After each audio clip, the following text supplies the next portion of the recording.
যদি উচ্ছেদিতসকল বাংলাদেশী তেওঁলোকক যদি বাংলাদেশলৈ পঠিওৱা হৈছে তেতিয়াহ'লে তাৰ প্ৰমাণ দিয়ক, আমি আপোনালোকক চেলুট জনাম। চেলুটে নহয়, ভৰিত পৰি সেৱা কৰিম।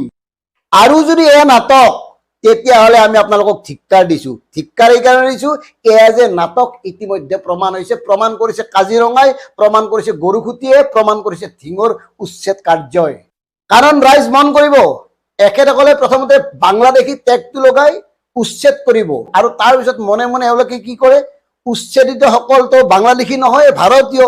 ভাৰতবৰ্ষৰ সংবিধানে এওঁলোকক এই অধিকাৰটো দিয়া নাই, গতিকে তেওঁলোকক মনে মনে ক্ষতিপূৰণ দিয়ে, তেওঁলোকক অন্যত সংস্থাপন দিয়ে। এতিয়া মন কৰক, ক্ষতিপূৰণৰ কাৰণে কাৰ টকা দিয়ে? তেওঁলোকৰ পকেটৰ টকা দিয়ে নেকি? আৰু যে পুনৰ সংস্থাপনৰ কাৰণে মাটি দিয়া হয়, সেই মাটিবোৰ কাৰ? অসমৰ নহয়। মানে কি কৰিছে এওঁলোকে নিজেই চিন্তা কৰক। আৰু এই যে সাধাৰণ জনতাৰ টকা ব্যয় কৰি এনেকে এওঁলোকে ৰাজনৈতিক স্বাৰ্থ পূৰণৰ কাৰণে উচ্ছেদৰ নাটকখন চলাই আহিছে, এই কথাবোৰ সাধাৰণ জনতাই বুজা উচিত, সাধাৰণ জনতাই জনা উচিত, সাধাৰণ জনতাই হৃদয়ংগম কৰা উচিত। কোটি কোটি টকা ধাৰ লৈছে, 1,72,000 কোটি টকা ধাৰ। এওঁলোকে প্ৰথমতে কি কৈছিল? মূল্য বৃদ্ধি ৰোধ কৰিব, বিদেশৰ কলা টকা ঘূৰাই আনিব, অসমৰ পৰা বাংলাদেশী তালি টপলালৈ খেদিব। কিন্তু কৰিলে কি?